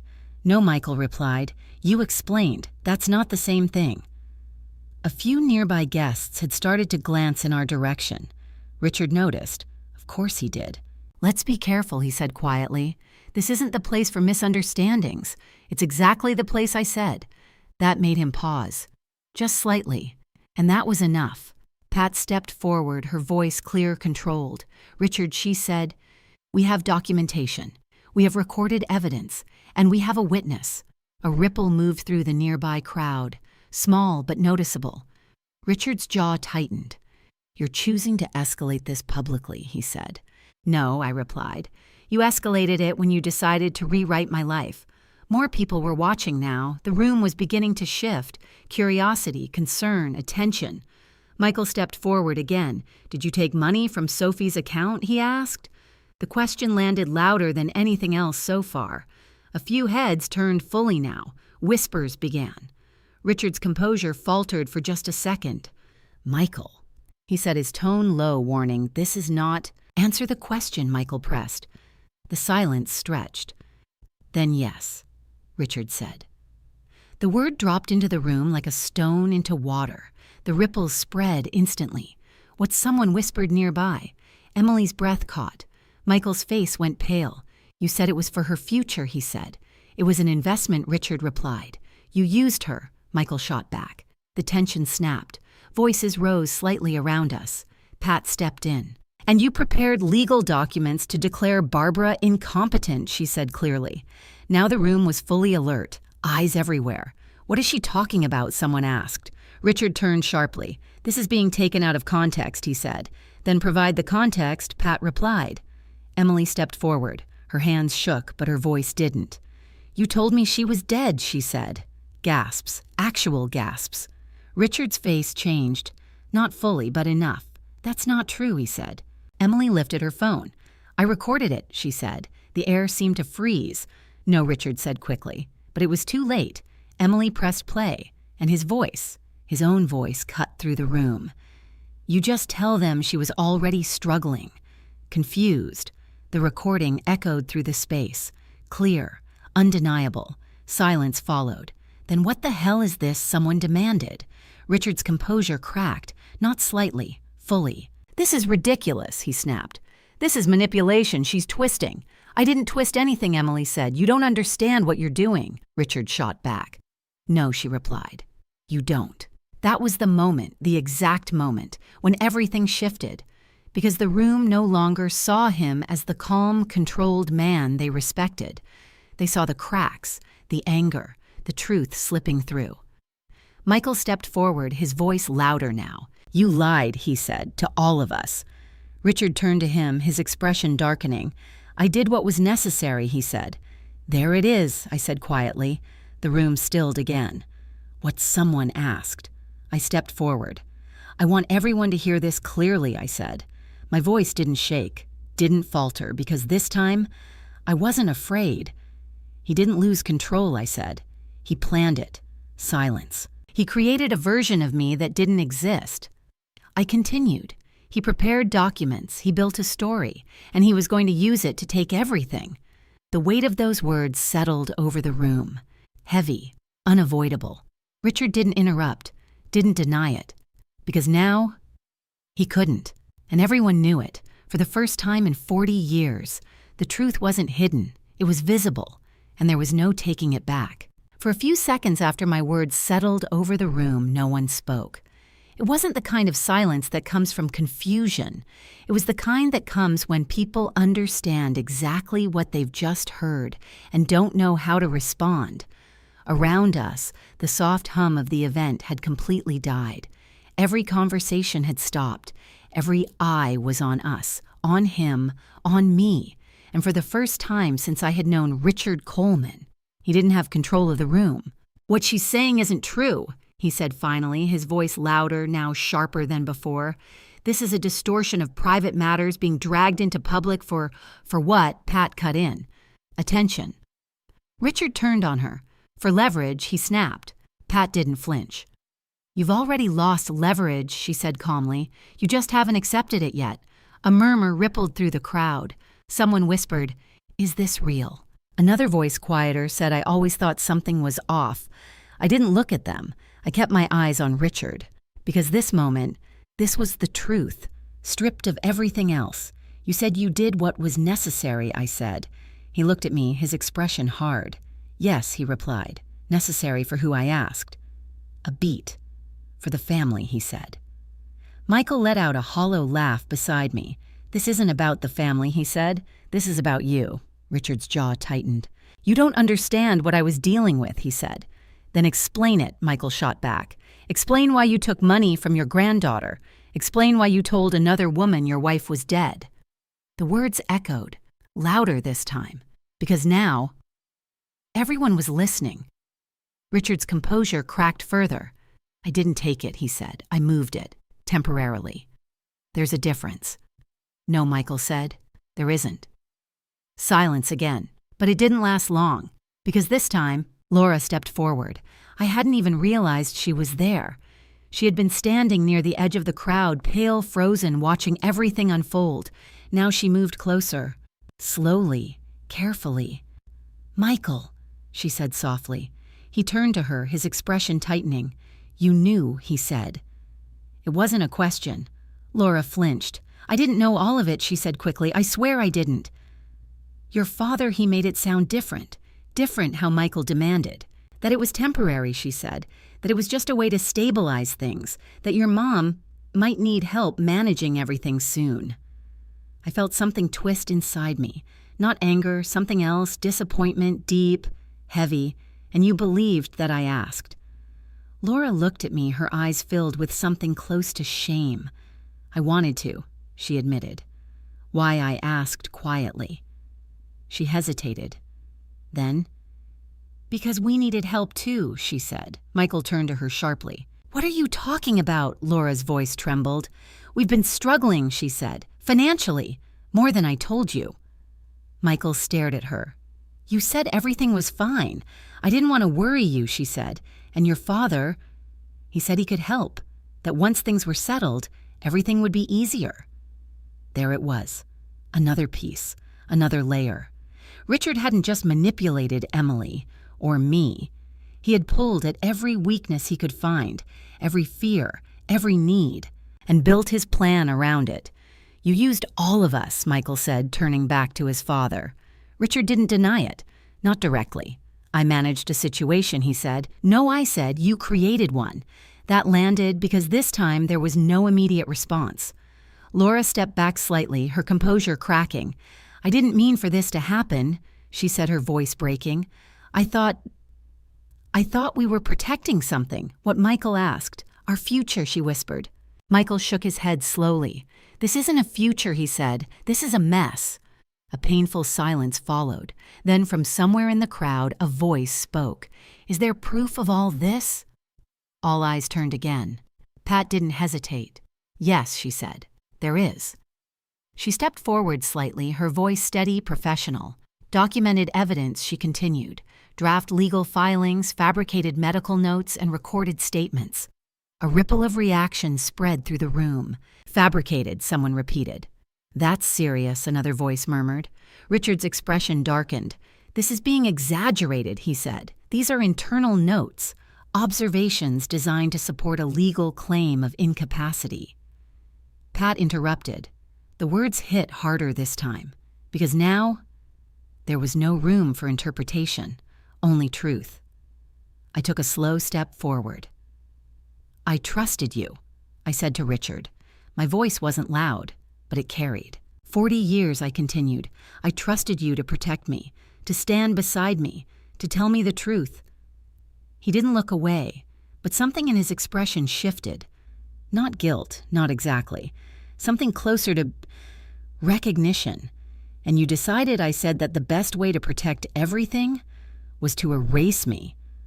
The room was completely silent now. "You weren't erasing anything," he said quietly. "I was making sure things didn't fall apart." "By making me disappear?" I asked. He didn't answer, because there was no answer that would make that sound anything but what it was. Michael stepped forward again. "It's over," he said. Richard looked at him. "No," he said, "it's not." Michael shook his head. "Yes," he said, "it is." A long silence stretched between them, father and son, and in that silence, something ended. Not loudly, not dramatically, but completely. Laura wiped her eyes quietly. Emily stood still beside me, her presence steady now. Pat remained composed, already thinking 3 steps ahead. And me, I felt something I hadn't expected. Not just anger, not just relief, freedom. Because for the first time in a long time, I wasn't trapped inside someone else's version of my life. I was standing in my own truth, and it was enough. Richard looked around the room one last time, at the people, at the whispers, at the reality he could no longer control. Then he looked at me. "You've made your decision," he said. I met his gaze. "Yes," I replied. A pause. Then he nodded once, slowly, as if accepting something he could no longer change. Then I suppose he said quietly, "We'll see what happens next." He turned and walked away. No apology, no explanation, just a quiet exit. And somehow, that said everything. I stood there for a moment, letting the silence settle around me. Then I exhaled slowly. "It's done," I said. Pat stepped closer. "No," she said gently. "It's just beginning." I nodded, because she was right. But for the first time, that didn't scare me. The morning after the foundation dinner felt strangely quiet. Not heavy like before, not suffocating, just still, as if something had finally settled. I stood in the kitchen with a cup of coffee in my hands, watching the early sunlight filter through the window, the same window Richard once told Emily I loved most. He wasn't wrong about that. Some truths had always been real. They had just been used in the wrong story. I took a slow sip, letting the warmth steady me. For the first time in days, maybe longer, I wasn't reacting. I was breathing, living, choosing. Behind me, I heard soft footsteps. "Mom." I turned. Michael stood in the doorway, looking older than I remembered. Not physically, but emotionally, like something inside him had shifted overnight. "Morning," I said gently. "Morning," he replied. A pause lingered between us. Not awkward, but careful. "I didn't sleep much," he admitted. "Neither did I said. He nodded, stepping further into the kitchen. I keep replaying everything he said, every conversation, every time Dad said something that didn't quite sit right. I leaned lightly against the counter. "That's what clarity does," I said. "It makes the past louder." He let out a quiet breath. "I should have seen it," he said. "I should have questioned it." "You did," I replied. "Just not soon enough." He looked at me, guilt flickering across his face. "I'm sorry," he said. I held his gaze for a moment. "I know," I said. And I did, because his apology wasn't rehearsed. It wasn't defensive. It was real, and that mattered more than anything else. "Where is he?" Michael asked. "Gone," I said simply. His expression tightened. "Gone where I don't know," I admitted. "And right now, I don't need to. That seemed to settle something in him, for both of us. Because the truth was, where Richard went next didn't matter as much as what I did. "What happens now?" Michael asked. I glanced around the kitchen, the same space, the same walls, but everything felt different. Now I said I take my life back. The weeks that followed were not easy. There were lawyers, meetings, documents, processes I had never imagined needing to navigate at this stage of my life, but I didn't face them alone. Pat was there, sharp, steady, relentless in ways I hadn't fully appreciated before. She helped me secure everything, my accounts, my property, my legal standing, everything Richard had tried to quietly take. Emily stayed in touch too. At first she kept her distance, unsure of her place in all of this, but slowly that changed. She began working with a local support program again this time with real guidance, real boundaries. One afternoon, she came by the house, not as a ghost, not as a secret, but openly. I brought something, she said, holding out a small envelope. I took it curious. Inside was a handwritten letter. I didn't know how to say all of this out loud, she explained. I read it slowly, every word filled with honesty, regret, gratitude. She thanked me for not treating her like the enemy, for seeing her as more than just the woman in my bed. And as I stood there reading it, I realized something. She hadn't taken anything from me. She had exposed what was already broken. And in doing so, she had helped me rebuild. "Thank you," I said, looking up at her. She shook her head. "No," she said, "thank you." Michael came by often, more than he had in years, not out of obligation, but effort, real effort. He fixed things around the house that had been neglected. He sat with me in the evenings. He listened. And sometimes he didn't say anything at all, which somehow meant even more. One afternoon, we were sitting in the backyard when Sophie ran up to us. "Grandma," she said, climbing onto the chair beside me, "why do grown-ups lie?" The question hit harder than anything else. Simple, innocent, honest. I looked at her, then at Michael, then back at her. Sometimes I said carefully, people lie because they're afraid. Of what she asked. Of losing something, I replied. She thought about that, then asked, "Does lying help?" I shook my head gently. "No," I said. "It usually makes things worse." She nodded slowly as if storing that truth somewhere important. Then she smiled and ran off to play again. Michael let out a quiet breath beside me. "She's smarter than we were," he said. I smiled faintly. "Let's hope she stays that way." Months passed, slowly, steadily, and with each passing day I felt more like myself again. Not the version of me Richard had tried to create, not the version that had lived in quiet trust for too long, but something new, something stronger. I began restoring the garden my mother had loved, rose by rose, soil by soil. It wasn't just about the garden, it was about reclaiming something that had always been mine, something real, something untouched by lies. One afternoon, as I stood there with dirt on my hands and sunlight on my face, I realized something. The worst moment of my life had not been walking into that bedroom. It had been everything I didn't see before it, everything I ignored, everything I trusted without question. Because the truth, as brutal as it was, didn't destroy me. It revealed me.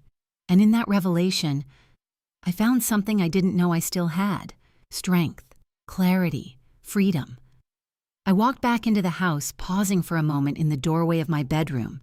The same room, the same bed, but it no longer felt violated. It felt reclaimed, because now there were no secrets left inside it, no hidden stories, no rewritten truths, just mine. And that was enough. For the first time in a long time, that was more than enough. Sometimes the most painful truths arrive in the most shocking ways. We think betrayal is loud, dramatic, obvious, but often it's quiet, carefully built, layer by layer, until one day you don't recognize the life you're living anymore. What I learned is this: trust is not blind. It should never be. And love, real love, does not require you to disappear so someone else can feel secure. I also learned something unexpected. Not every woman in your story is your enemy. Sometimes the person you think has taken everything from you is the one who helps you see the truth, And the truth, no matter how brutal, can set you free. So I want to ask you, what would you have done in my place? Would you have walked away quietly? Or would you have stood your ground and faced it all? Tell me in the comments, and wherever you're watching from, I'd love to know what time is it, where you are right now. If this story touched you, don't forget to like and subscribe. Because sometimes sharing these stories is how we remind each other we're stronger than we think.